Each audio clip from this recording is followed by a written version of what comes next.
to feed these hungry Steam Deck fans. Alright. Oh, by the way, hello viewers, me again. Another beautiful day. Yep. Hope your 5 senses work, health and strength is good or excellent.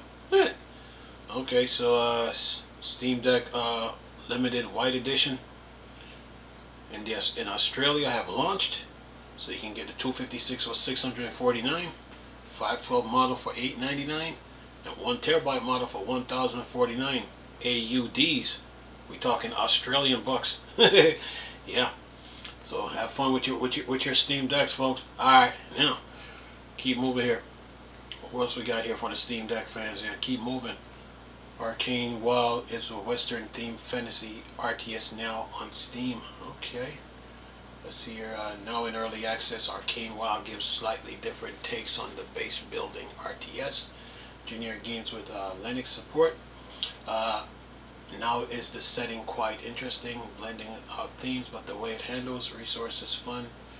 You get actually renamed at the gathering sites, needing direct transport for you to be able to use them. This means you can actually steal resources from opponents, requiring each player to properly protect them. It almost has a special online co-op survival mode, which sounds pretty too. Then it says Army, the boasting powerful arsenal. The Army faction excel range in combat with essence-powered cannons, compensation for lowering mobility and exponential firepower. Colony compromising Monto crew, gunslinging colony faction employ explosion, barrel and rapid firing, Gatling guns creating a vastly force on the battlefield. Tribe known for their agility, adaptability. The Tribe faction utilize movable structures and echoes, including the inducing abilities from medicine men, shaman to wreak havoc among. So some fun modding compatibilities too. The first class scripts support Alua. They say so. Players can make sure their own game modes with workshop supports. And then it says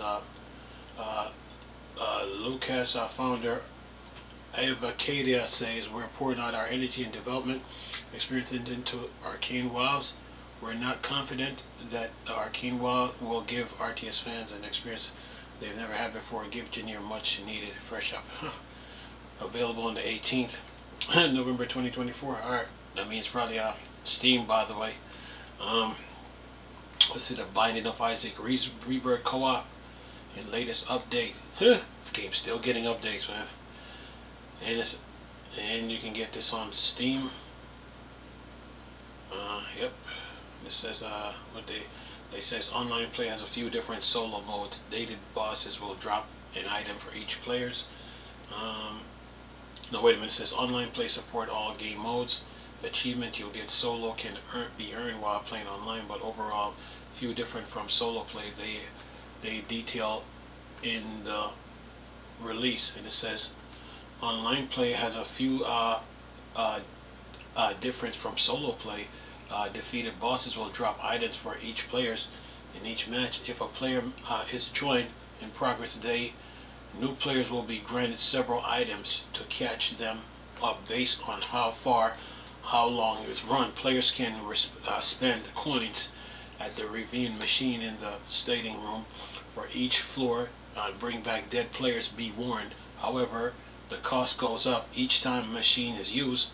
Defeating a boss at the end of the stage will also revive any dead players. There might be some special things to discover online.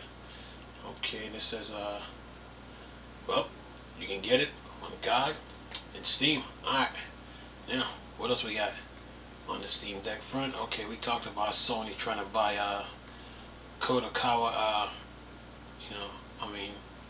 owners of Elden Rings. So I already covered that already. But I said, according to the reports, Sony currently in talks to buy Kodokawa Corporation, owners of Elden Ring, developer from Software. They also made Armored Core, Dark Souls, Sakura Shadow Die Twice. Seems like a purchase that would make sense for Sony. Kodokawa, a big name in both anime and manga publishing, with Sony owning Crunchyroll and Funimation. It would help them expand even more. Kodokawa also owns some huge names in the industry, including Spike, Chunsoft, Danganronpa, Gacha Games, RPG Maker. Reuters say Sony declined to comment. Kotaku said it cannot comment, but according to their sources, a deal might be signed as soon as in a few weeks' time. If Sony do acquire them, this could have a big effect industry-wide, PC release-wise. It could even mean seeing more games end up requiring a PlayStation Network account system. That would make sense, as Sony keeps pushing that with recent games and acquiring more companies to push even with further, would also align with their plans to bring more players into this subsystem.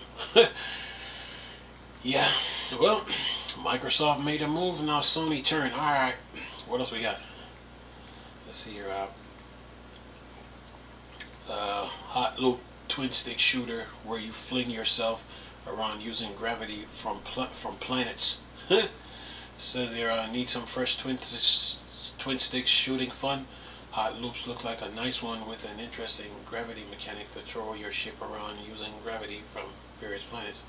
It's a dynamic mix of old school arcade and simulation. In this game, you will meet a realistic system, spacecraft behavior, and precise orbital mechanics. You can have to curb the force of gravity to learn how to use it to your advantage in order to repel numerous enemies. It says a game where you can use environments directly to defeat enemies by mashing them into asteroid, make them burn up in the sun, fall into the black hole, and more. As while you're trying to keep yourself moving, as with pulling various celestial bodies with fuel mechanics, you'll need to make great use of gravity to keep some spares, various different types of weapons and utilities, and it just looked like some good classic fun. Alright. Official link where to buy. Steam release date November 18, 2024. Yesterday. Anyway, yeah. What else we got here? Alright, let's see here. What is this? Check out the miniature short mixture of strange tales. Let's see here. What you got? Here's one for you if you're on short time and want to experience something a bit unique. Miniature release from developer or Other Tales Interactive. More, step into the four-hand drawn memories and discover the mysteries lurking beneath the seemingly calm surface. Explore one story at a time or play them in a single settings in the solo play adventure about the stories we tell ourselves, how they shape the world. It won't take you long about how to finish, but it's worth it. Plus it has native Linux support. Then it says story, familiar experience, challenging of family assembling a flat pack cabinet. Paludarium, immerse yourself in a world where a boy home alone navigates nature. The Last Stand Castle, interactive with music-loving inhabitants of a stand. The House of Moons, join Amma and join as she searches for her lost mother in mysterious seascape. It says release date November 14, 2024. Today's the 19th. Where to buy? Steam. Alright. Let's see what else we got here. Okay. Uh-oh. Alright. Let me get through this. Fighting Fantasy Classic plan to add full Steam Deck support. Alright.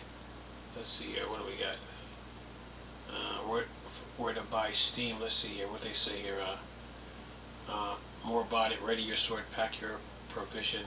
Embark upon a nostalgic quest and epic portion. You can choose. Happen to journey magic and realms, fighting monsters and unraveling mysteries. Fighting Fantasy Classics, text-based role-playing adventure remaster original, presented by Steve Jackson, Ian Livingston in the 80s and 90s. Fighting Fantasy Classics bring these timeless tales back to gaming library. Okay, alright. You can check them out on Steam. Alright, last but not least, let's get through this. And then of course NVIDIA with a 555, it says NVIDIA stable driver 5.50.135 release for Linux, while NVIDIA continues working on new features for their 560 series beta, and they have their current new features branch 560.35.03. They also slightly older and stable version that just updated to version 550.135. So there, NVIDIA is always updating their drivers on the Linux side of things. So my computer just warned me, so now I gotta create some room, so I had to end the video that quick. But anyway, hope you guys enjoyed the video though. Nice talking to you people again. Chris, still Star Wars, Star Trek, Dark Side. Go. Peace.